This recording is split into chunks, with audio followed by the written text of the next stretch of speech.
Hey everybody, my name is Liv. I am at the Sony Music Headquarters in Sydney, Australia, here with Billy Vincent. Hey Billy, how you going today? I'm alright, yourself? Absolutely, I'm doing so good. I want to talk about your upcoming EP, The Arrival. Can you tell me a little bit about the title? We just wanted like a really goated name, really. Yeah, Yeah, we just yeah. like it was the reckoning or the something, but it was I don't know. I wanted something that like stuck out, and I was like, whoa, you know. But yeah, the arrival sounded pretty cool because it's the arrival. We're coming onto the scene, so yeah, Absolutely, and it being like your debut project, how exciting is that? yeah. It's I think these songs were the ones that were always going to be there, and I'm really excited, and we've produced the hell out of them, and they're going to be great. So I'm really excited. Do you have a favorite track off of the album? Probably Control, I think Mm-hmm. definitely Control's a big one for me. But Matchbox Car is pretty interesting as well because it shows my like other side to my artism. Oh, so my artism, my artistic vision. Yeah. Yes, yes. But yeah, Control definitely is the one.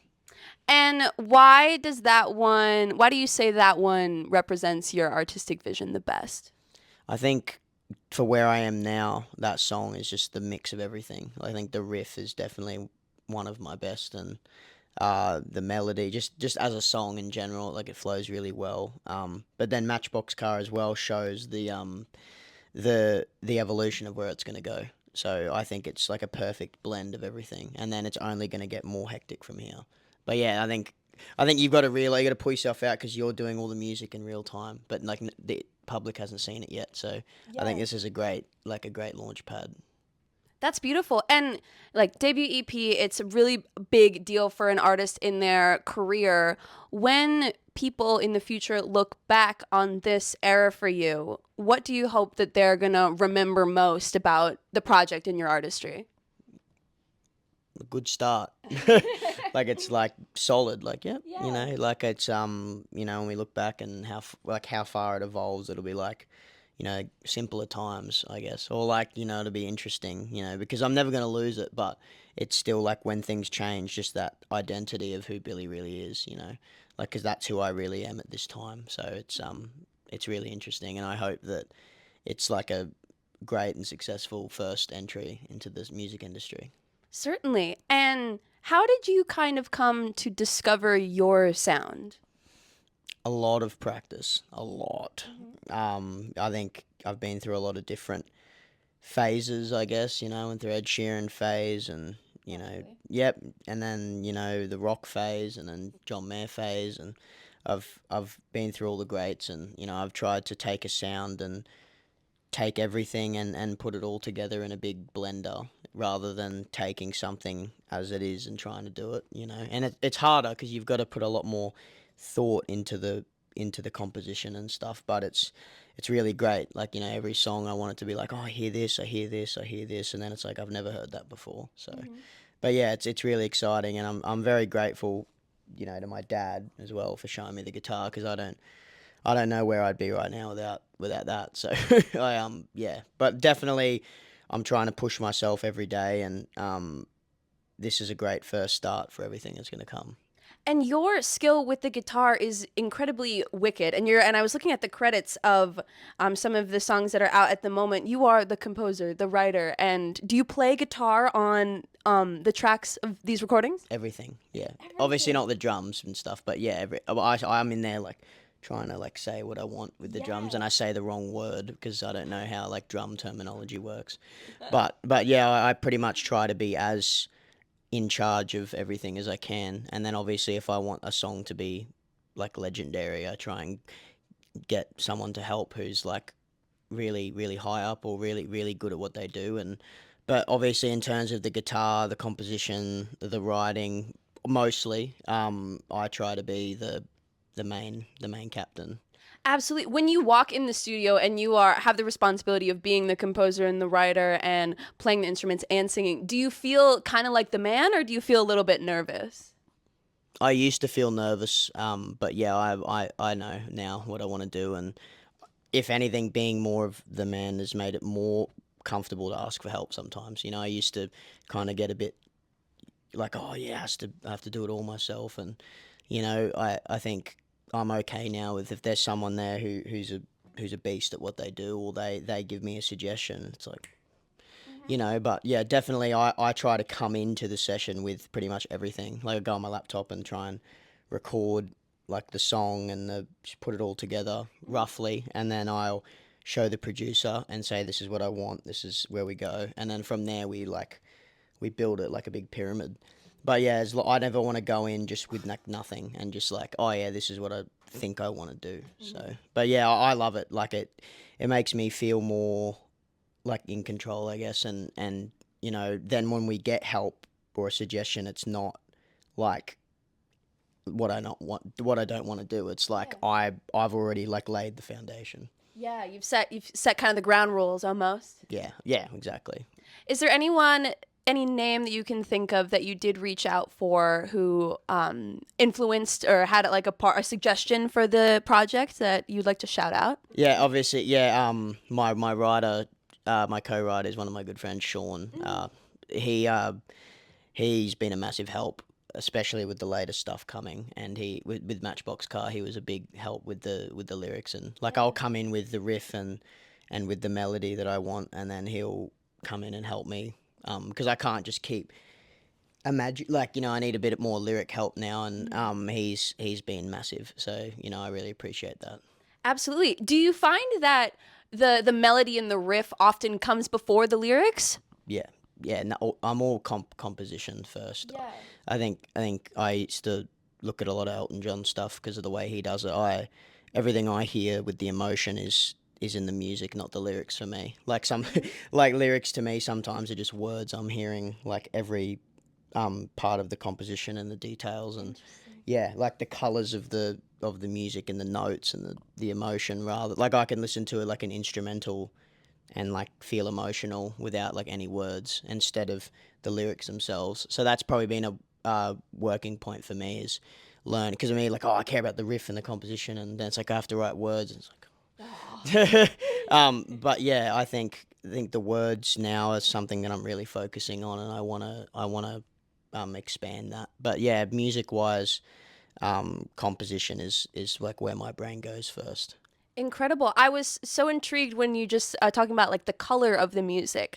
Can you kind of describe the world almost that this project lives in? What does it look like? Like cinematic, Yeah. I guess. Like I don't want songs, because if you listen to some songs, or not any song in particular, but like I don't want my song to be known by just a hook or like a catchy part. Like I think I want an atmosphere in my music. Like the riff's a hook, the little elements in the background. It's not just about waiting for the part that's like catchy.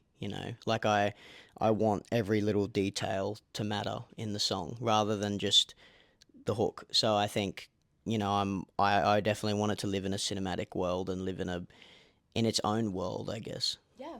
Beautiful. And I got to see a little bit of these songs and some of your unreleased songs when you opened for Wetzel just the other month in Sydney. What was it like opening for Wetzel? Yeah, I was pretty nervous, but I think it was amazing that I got that opportunity. But when I got on the stage, it all just kind of clicks into gear, and I'm like on a different planet, I guess. Like I don't really. It's like you forget that you're playing in front of all these people. You kind of just go into like a bit of a flow state. But yeah, it was great, and it's like I'm really excited to keep playing live. I don't do it enough because I used to play gigs all the time at home, and so I'm really excited to keep going. But yeah, it was a great opportunity. Did you have a favorite venue that you played at on the tour? Probably Brisbane. I think Brisbane definitely. I think maybe more people knew me in the crowd or whatever. But yeah, it was a good night. A lot of support there, and I'm from Queensland, so it was nice. But yeah, all the venues were great. When you were told that you were going to open for Wetzel, where were you? What was that phone call like? I think we were in America when I got told, and I was with Aloha, my partner, my beautiful partner. And it was pretty hectic because they told me the venue sizes and stuff, and I was like, I've only played for like 50 people, so yeah, it was pretty hectic, but at the same time I was excited. I wasn't scared. I was more like I'm ready to go.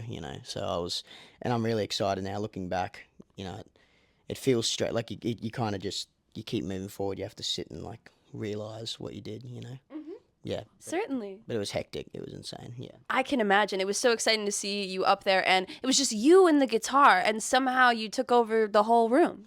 That's the goal. I think, I get a lot of comments about the band, No, I get a lot of comments about a band, and I think what I want to do is, if anyone has heard about like the Live in LA concert by John Mayer, I kind of want it to be like like a progression. Like I start my show alone, and then I'll like over the course of the show I'll slowly add like elements of a band, and then like in the last couple of songs it'll be like a big epic thing, But I don't want to lose that because I think the whole point is like, and like I don't want it to be, oh, the band just makes you sound good, like take the band away. Like I want it to be like, yeah, this guy can command a room on his own, and it's like, imagine if there was a band, think about it that way. If I come on the scene alone, and they have to imagine what it'll be with a band, instead of starting with a band and then like you're alone and they're like, oh, so I think I'm starting so that I have room to,